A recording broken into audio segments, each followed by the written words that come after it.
Naghihintay ba tayo na matalo pa upang sa huli ay manalo? Napansin ba natin na sa mahaba na ring panahon ay parang nagiging larawan ng kawalang pag-asa, pagkatalo, kalungkutan at pagsuko ang maraming mga Kristiyano? Bakit nga ba at anong ibig sabihin nito?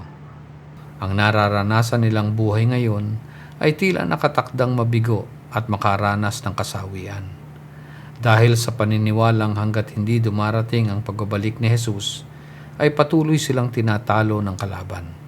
Sapagkat naniniwala na ang kasalanang nakatanim raw sa atin ay patuloy na mananaig. Napaniniwala tayo ng maraming mangangaral na tayo ay nabubuhay ngayon sa panahon ng Laodicea, na binabanggit ng Revelation chapter 3 verse 14 to 22, na tulad nila, tayo ay nagiging maligamgam o lukewarm. At dahil dito ay hindi na maiiwasang makaranas ang mundo ng mga digmaan, pagdami ng mga krimen, at maging ang pagkasira ng mga pamilya. Lahat ito ay patungo sa hinihintay na katapusan ng mundo. Kaya kapag dumarating ang mga balita ng kaguluhan at digmaan lalo na sa Israel, ay para bang gusto na nilang magtuloy-tuloy ito upang matupad raw ang inaakala nilang propesiya, na paniniwala ang tao ng mga bagong aral na wala sa Biblia.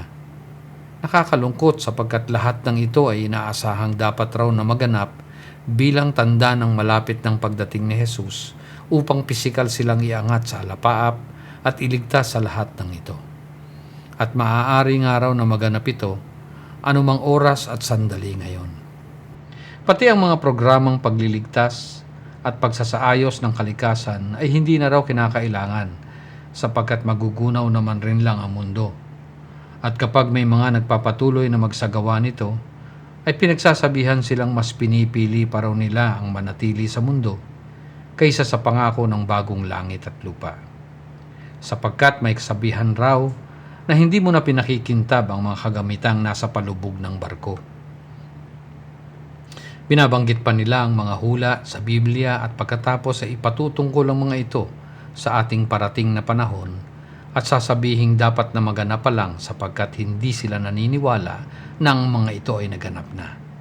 Halimbawa ang sa Zechariah 13:8, "In the whole land declares the Lord, 2/3 will be struck down and perish, yet 1/3 will be left in it."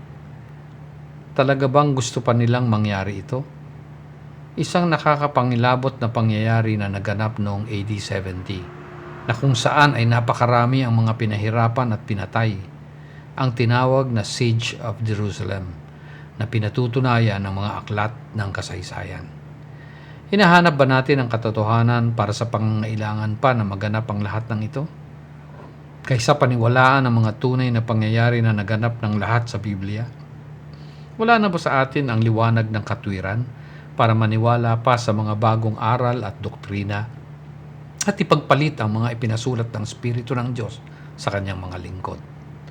Oo nga't nagpapatuloy pa rin hanggang sa ngayon ang pagdating ng iba't ibang kapighatian sa mundo dahil na rin sa kagagawa ng tao. Mga pasakit at paghihirap, digmaan, at mga pag-aaway-away ng mga bayan.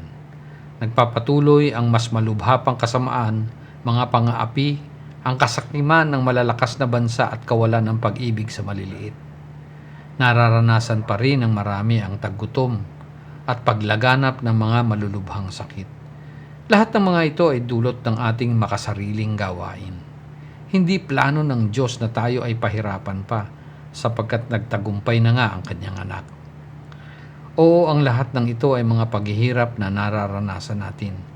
Ngunit hindi nangangahulugan na hindi pa ginanap ng Panginoon ang lahat ng kanyang mga ipinangako para sa mga mananampalataya noon.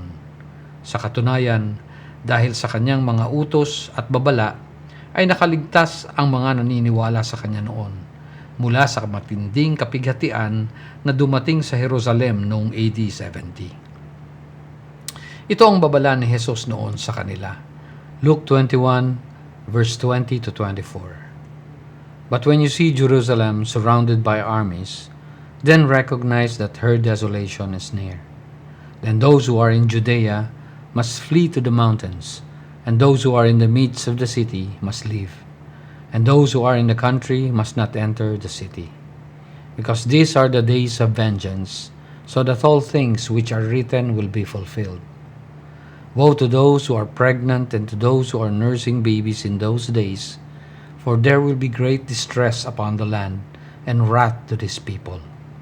And they will fall by the edge of the sword, and will be led captive into all the nations, and Jerusalem will be trampled underfoot by the Gentiles until the times of the Gentiles are fulfilled. Ayon rin sa mga historian gaya nila Josephus, ay naisulat nila na walang kahit isang Kristiyano ang nasawi noon sa tinawag nilang Siege of Jerusalem. Patunay rin noon ang sinabi ng Panginoong Hesus na masisirang lubos ang templo sa Jerusalem na simbolo ng kanilang lumang pakikipagkasunduan sa Diyos. Ito ay nasa Matthew 24 verse 1 to 2, Mark 13 verse 2, at sa Luke 21 verse 5 to 6. Kapatid, idalangin natin na bigyan tayo ng kaliwanagan para sa katotohanan ng mga naganap na sa Biblia. Magbasa, mag-aral, magsaliksik, at mas maniwala sa salita ng Diyos na nagsasalaysay ng mga kaganapan noon. Huwag na tayong basta naniniwala sa mga aral na umaagaw sa mga hula ng kanilang panahon sa Biblia. Nasa atin na ang kakayanang maayos ang mundo, ang kakayanang magmahal at tumulong sa mga pangangailangan ng tao.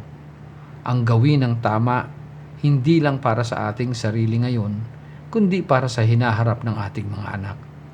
Ito ang kakayanang ipinagkaloob sa atin ng kapangyarihan ng salita ng Diyos. Gawin natin, kapatid. Huwag na tayong patuloy na maghintay na matalo pang lubusan upang sa huli ay umasa pang mananalo. Tanggapin natin ngayon ang kabuuan ng lahat ng mga pangakong ginanap ng lubos ng Panginoon. Nagwagi na ang bawat sa Kanya ay sumasampalataya. Iyon na ang Kanyang ganap na pagtatagumpay. Hindi na kailangang dumating pa sa ganito,